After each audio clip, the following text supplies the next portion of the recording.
વિદ્યાર્થી મિત્રો, આપણે આગળ પહેલો પાઠ જોઈ લીધો. હવે આજે બીજો પાઠ શરૂ કરીએ. ધોરણ 8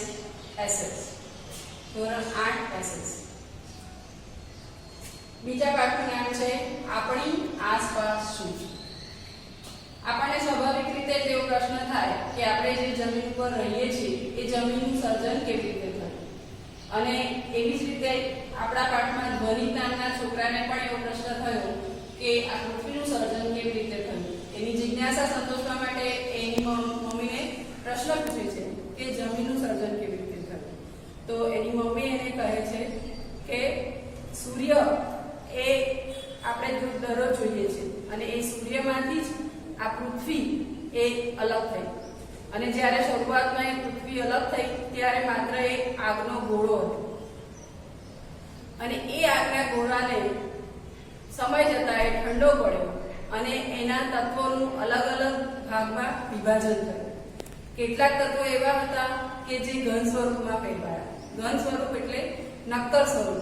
આપણે અત્યારે જમીન ઉપર ઉભા રહીએ છીએ જે ભાગ ઉપર, એ જમીનનું ઘન સ્વરૂપ કહેવાય, અને એ નક્કર છે એટલે આપણે એના ઉપર મકાન બાંધી શકીએ છીએ, રહી શકીએ છીએ, ચાલી શકીએ છીએ, રસ્તાઓ બનાવી શકીએ છીએ. તો એ ઘન પદાર્થ વાળો જે ભાગ છે એને મૃદાવરણ કહેવામાં આવે છે. તો પૃથ્વીના કેટલાક સ્વરૂપો એ પ્રવાહી સ્વરૂપમાં ફેરવાઈ ગયા. તો એ પ્રવાહી સ્વરૂપને આપણે જલાવરણ તરીકે ઓળખીએ છીએ, અને કેટલાક ભાગ વાયુ સ્વરૂપમાં ફેરવાઈ ગયા. તો એ વાયુ સ્વરૂપને આપણે વાતાવરણ કહીએ છીએ. તો આ વાતાવરણનો, જલાવરણનો અને મૃદાવરણનો આપણે અનુભવ કરીએ છીએ. એ શેનાથી કરી શકીએ છીએ? કારણ કે એ સૂર્યમાંથી છૂટી પડેલી પૃથ્વી છે, અને એ પૃથ્વી સમય જતાં ઠંડી થઈ અને એના ભાગોનું અલગ અલગ સ્વરૂપમાં વિભાજન થયું. તો હવે આ મૃદાવરણ એટલે શું, જલાવરણ એટલે શું અને વાતાવરણ એટલે શું, એના વિશે આપણે વિસ્તારથી જોઈએ. તો સામાન્ય રીતે એવું કહેવાય છે કે આપણા પૃથ્વીનો જે ભાગ પર વસવાટ કરીએ છીએ તે મૃદાવરણ તરીકે ઓળખાય છે. મૃદુ એટલે માટી અને આવરણ એટલે માટીનું આવરણ. તો આપણા મકાનો જ્યાં બન્યા છે, આપણે જ્યાં રહીએ છીએ, આપણે જ્યાં ચાલીએ છીએ, એ બધી જ જગ્યા છે એ શરી છે મૃદાવરણની છે. તો પૃથ્વીનો પોપડો માટી અને ખડકો જેવા ઘન પદાર્થોથી બનેલો છે, અને એને આપણે ઘનાવરણ કે શિલાવરણ પણ કહીએ છીએ. આ આવરણ એ પૃથ્વી સપાટીના 29% ભાગ રોકે છે, અને આ પોપડો આશરે 64 થી 100 કિલોમીટરની જાડાઈ ધરાવે છે. એના ઉપર બધી જ જગ્યાએ એક સરખો ભાગ જોવા મળતો નથી. તમને થાય કે એવું કેમ? તો એટલા માટે કે કેટલીક જગ્યાએ મેદાન પ્રદેશો આવેલા છે, કેટલીક જગ્યાએ ઉચ્ચ પ્રદેશો આવેલા છે, તો કેટલીક જગ્યાએ નાના મોટા પર્વતો આવેલા છે, તો ક્યાંક ખાઈ પણ આવેલી છે. એટલે પૃથ્વીનો પોપડો એટલે મૃદાવરણ એ દરેક જગ્યાએ એક સરખી સપાટી ધરાવતો નથી. એના અલગ અલગ સ્વરૂપો છે, અને પૃથ્વીનો મૃદાવરણ એ પૃથ્વીની બહારની સપાટીનો ભાગ છે. પણ પૃથ્વી ગોળ છે આપણે જાણીએ છીએ, અને એ પૃથ્વીના અંદરની ભાગે પણ જેમ જેમ ઊંડે ઉતરતા જઈએ એમ તાપમાન વધતું જાય છે, અને એ તાપમાન વધે એટલે પૃથ્વીની અંદર રહેલા, પેટાળમાં રહેલા ખડકો એ તાપમાનને કારણે ઓગળી જાય છે, અને એ ખડકોના રસને આપણે મેગ્મા તરીકે ઓળખીએ છીએ. પૃથ્વીના પેટાળમાં રહેલા ખડકોના પીળેલા રસને આપણે મેગ્મા કહીએ છીએ, અને પૃથ્વીની અંદર કેટલાક વાયુઓ પણ રહેલા હોય છે જે ગરમ થતા ઉપરની તરફ દબાણ કરે છે. તો તમને સ્વાભાવિક એવો પ્રશ્ન થાય કે વાયુ ગરમ થાય અને ઉપરની તરફ દબાણ કરે છે, તો એ પૃથ્વીનો પોપડો ફાટી કેમ નથી જતો? પણ એનું કારણ એ છે કે મૃદાવરણ ઉપર મોટા મોટા ખડકો, મોટા મોટા પર્વતો પણ આવેલા છે. તો એ પર્વતો અને ખડકોનું દબાણ પણ થાય છે પૃથ્વી ઉપર. એટલે નીચેથી આવતું દબાણ અને ઉપરથી ખડકો દ્વારા જે થતું દબાણ છે એ બંનેની સમતુલા જળવાઈ રહે છે. એટલા માટે પૃથ્વીનો પોપડો ફાટી જતો નથી. પણ ઘણીવાર કોઈ જગ્યાએ આ દબાણની સમતુલા જો જોખમાય અથવા તો કોઈ ક્ષેત્રનું દબાણ વધી જાય ત્યારે પૃથ્વીનો પોપડો ફાટી જાય છે અને ત્યાંથી જ્વાળામુખી થાય છે અથવા તો ક્યારેક ભૂકંપ જેવી પરિસ્થિતિ પણ ઉદ્ભવે છે. તો આ હતી માહિતી મૃદાવરણની. આ મૃદાવરણ એ આપણને કઈ રીતે ઉપયોગી થાય છે? તો એના ઉપર આપણું ઘર બની શકે છે, પીવાનું પાણી, ખોરાક માટે ખેતી, ઉદ્યોગ ધંધા માટે જરૂરી ખનિજો અને જંગલો એ આ મૃદાવરણ વગર શક્ય નથી. માટીનું પડ છે એમાં જ આપણે ખેતી કરી શકીએ છીએ અને એના ઉપર જ જંગલો પણ પેદા થાય છે. એટલે કેટલીક વસ્તુઓ આપણને જંગલમાંથી મળે છે, કેટલીક વસ્તુઓ પૃથ્વીના પેટાળમાંથી એટલે મૃદાવરણની અંદરના ભાગમાંથી મળે છે, કેટલાક ખનિજો મળે છે અને એ ખનિજો દ્વારા આપણે ઉદ્યોગ ધંધાનો પણ વિકાસ કરી શકીએ છીએ. એટલે આપણા જીવનનો સમગ્ર આધાર એ આ મૃદાવરણ પર રહેલો છે. મૃદાવરણ વિશે આપણે જોઈ લીધું. હવે જલાવરણ. જલ એટલે પાણી અને આવરણ એટલે જળથી છાવેલું એટલે જલાવરણ. તો પૃથ્વી સપાટીનો જે નીચાણવાળો ભાગ છે એ પાણીથી ભરાયેલો છે અને એ પાણીથી ભરેલા ભાગને આપણે જલાવરણ તરીકે ઓળખીએ છીએ. ભૂમિ વિસ્તાર કરતા પાણીનો વિસ્તાર વધારે છે. મૃદાવરણમાં આપણે જોઈ ગયા કે 29% ભાગ એ જમીન છે અને 71% ભાગ એ પાણીથી રોકાયેલો છે. પાણી શેમાં છે?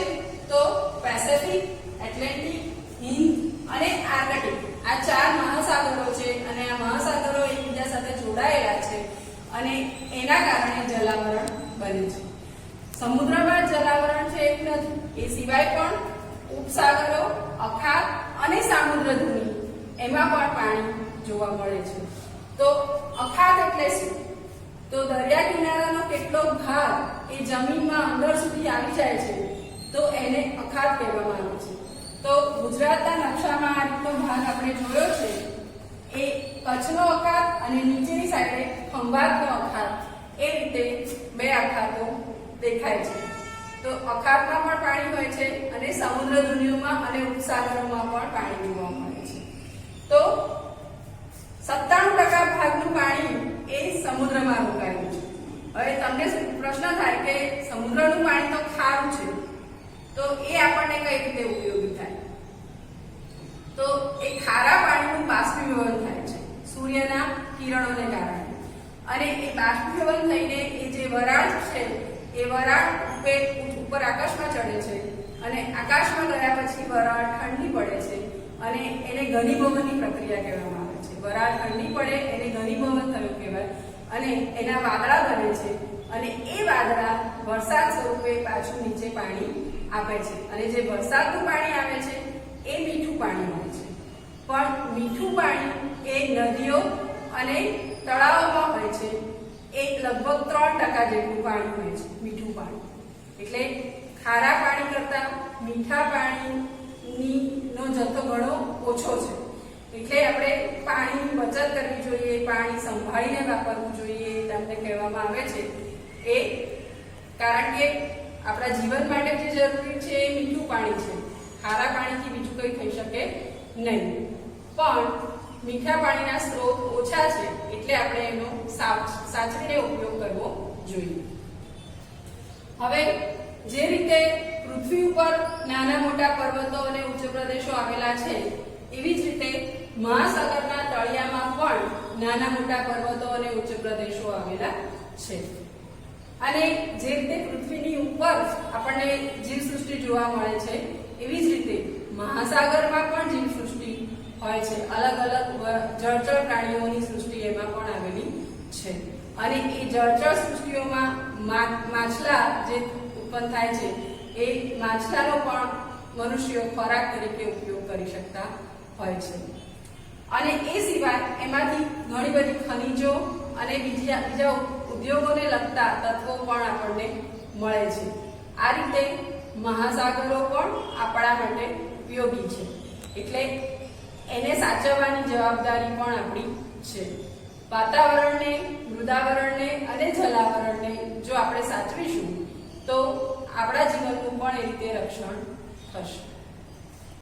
મૃદાવરણ અને જલાવરણ વિશે જોઈ લીધું. હવે ત્રીજું આવરણ છે વાતાવરણ. તો પૃથ્વીની આસપાસ ચારે તરફ જે વીંટળાયેલું આવરણ છે એને આપણે વાતાવરણ તરીકે ઓળખીએ છીએ. પૃથ્વી સપાટીથી લગભગ 1600 કિલોમીટર સુધી એનો વિસ્તાર છે. વાતાવરણમાં પાણીની વરાળ, ધૂળના રજકણો અને ક્ષારકણો પણ હોય છે. વાતાવરણ રંગહીન, સ્વાદહીન અને વાસહીન હોય છે. એનો કોઈ રંગ નથી હોતો, એનો સ્વાદ પણ નથી હોતો અને એની કોઈ વાસ પણ હોતી નથી. વાતાવરણમાં આપણને ઘન, પ્રવાહી અને વાયુ ત્રણેય સ્વરૂપો જોવા મળે છે. કઈ રીતે ત્રણેય સ્વરૂપો?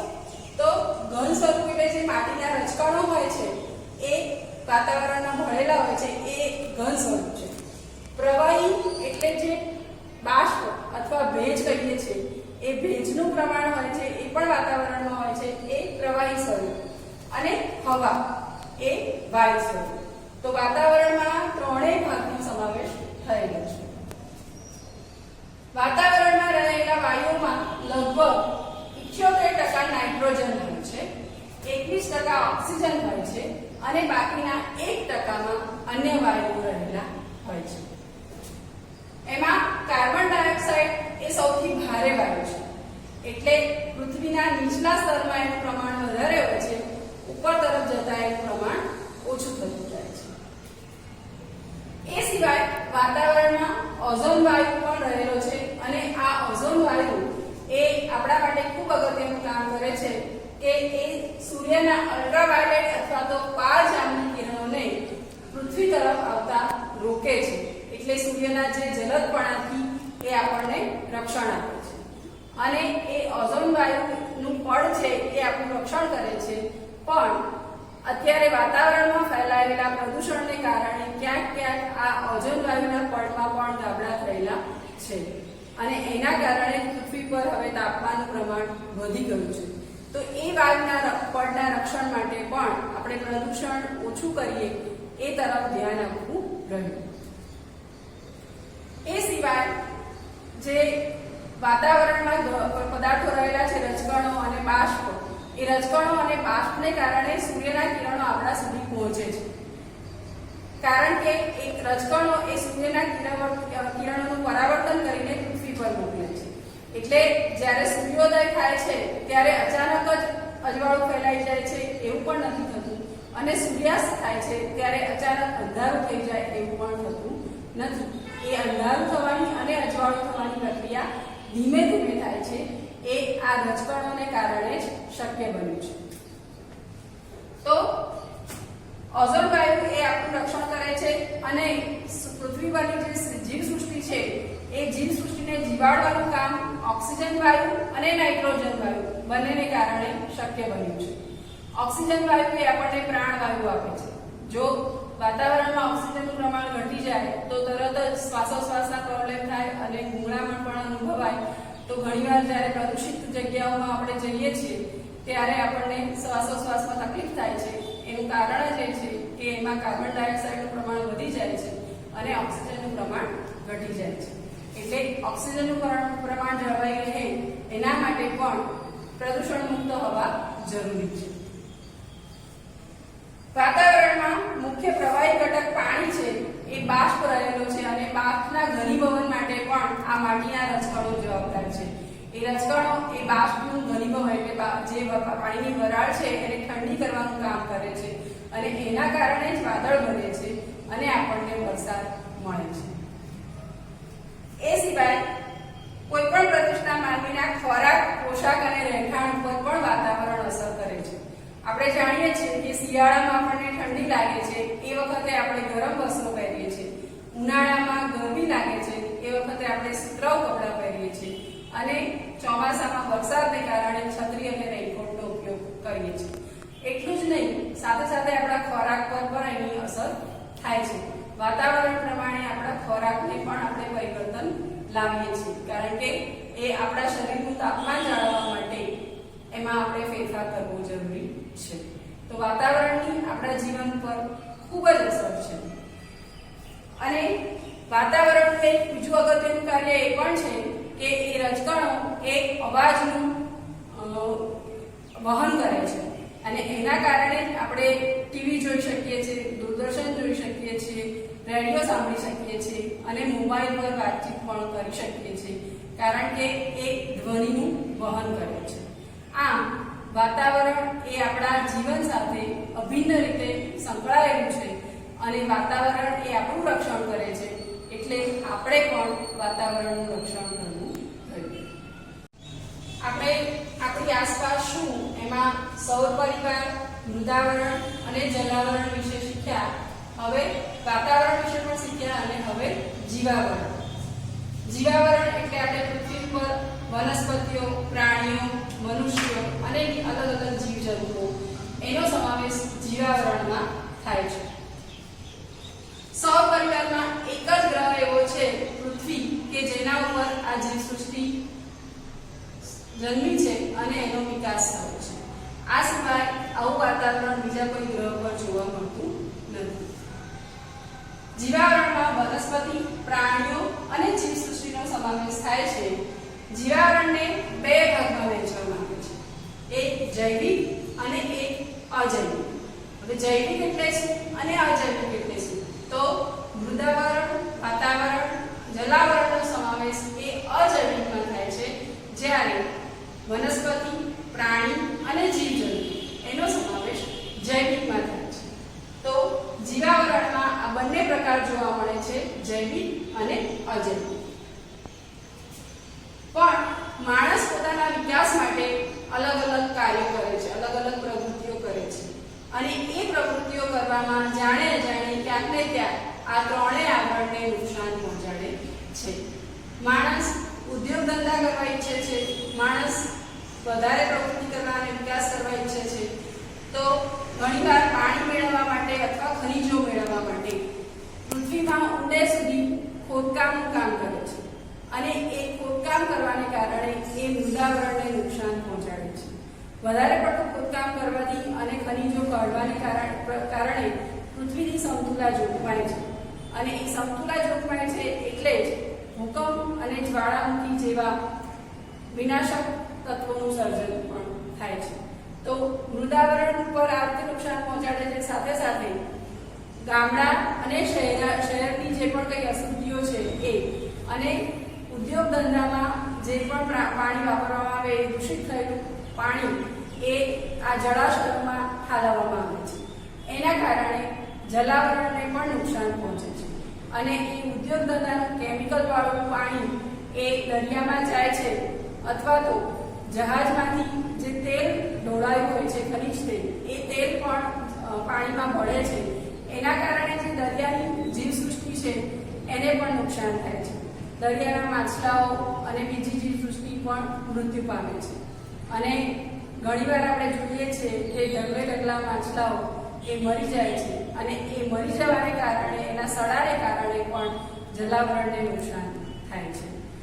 એ સિવાય આપણે વાહનો ચલાવીએ છીએ, કારખાના ચલાવીએ છીએ, મિલો ચલાવીએ છીએ અને આ બધામાંથી જે પણ કંઈ વાયુઓ, કેમિકલમાંથી જે વાયુઓ બને છે એ વાયુઓ એ હવામાં ભળે છે અને હવામાં વાયુઓ ભળવાને કારણે વાતાવરણને પણ નુકસાન પહોંચે છે.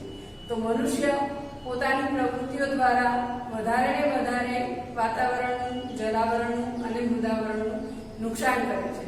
સાથે સાથે મનુષ્ય જંગલો પણ કાપતો ગયો છે અને જંગલોનું પ્રમાણ ઘટવાને કારણે વાતાવરણની જે શુદ્ધિકરણની પ્રક્રિયા છે એમાં પણ ઘટાડો થયો છે અને વાતાવરણમાં વૃક્ષો કાપવાને કારણે CO2 નું પ્રમાણ પણ વધતું ગયું છે અને CO2 એટલે કે કાર્બન ડાયોક્સાઇડ વાયુ, અને કાર્બન ડાયોક્સાઇડનું પ્રમાણ વધતું જાય એટલે એના કારણે વાતાવરણની હવા બગડે છે અને એના કારણે આપણને શ્વાસોશ્વાસમાં પણ તકલીફ ઊભી થાય છે. તો માણસ એ પોતાનો વિકાસ કરવા માટે આ અલગ અલગ પ્રવૃત્તિઓ કરે છે, પણ એ પ્રવૃત્તિઓ કરતી વખતે વાતાવરણને, જલાવરણને અને મૃદાવરણને શું નુકસાન થઈ રહ્યું છે એના પ્રત્યે ધ્યાન આપતો નથી અને જો એ આવરણને નુકસાન થશે તો ક્યાંક ને ક્યાંક આપણા જીવાવરણને પણ નુકસાન થશે જ, કારણ કે આપણું જીવન એ આ સમગ્ર આવરણ ઉપર જ રક્ષાયેલું છે અને જો એ આવરણોનું રક્ષણ નહીં કરી શકીએ તો આપણું પણ રક્ષણ શક્ય થવાનું નથી. એટલે આ જે ગરમી વધે છે એના કારણે જે ધ્રુવીય બરફ છે એ પણ ઓગળતો જાય છે અને એ બરફ ઓગળતો જાય છે એના કારણે જે ગ્લોબલ વોર્મિંગ થઈ જાય એની પરિસ્થિતિ ઊભી થઈ છે. તો આ પરિસ્થિતિમાંથી બહાર નીકળવા માટે આપણે વધારે ને વધારે વૃક્ષો વાવવા પડશે અને વાતાવરણનું જે અશુદ્ધિ છે એ જોખમાય નહીં અને એનું પ્રમાણ જળવાઈ રહે, એમાં વાયુઓનું યોગ્ય પ્રમાણ જળવાઈ રહે એનું ધ્યાન પણ આપણે રાખવું પડશે. તો જ આપણે એક સ્વસ્થ અને તંદુરસ્ત જીવન જીવી શકીશું. અહીં આપણો બીજો પાઠ પૂરો થાય છે.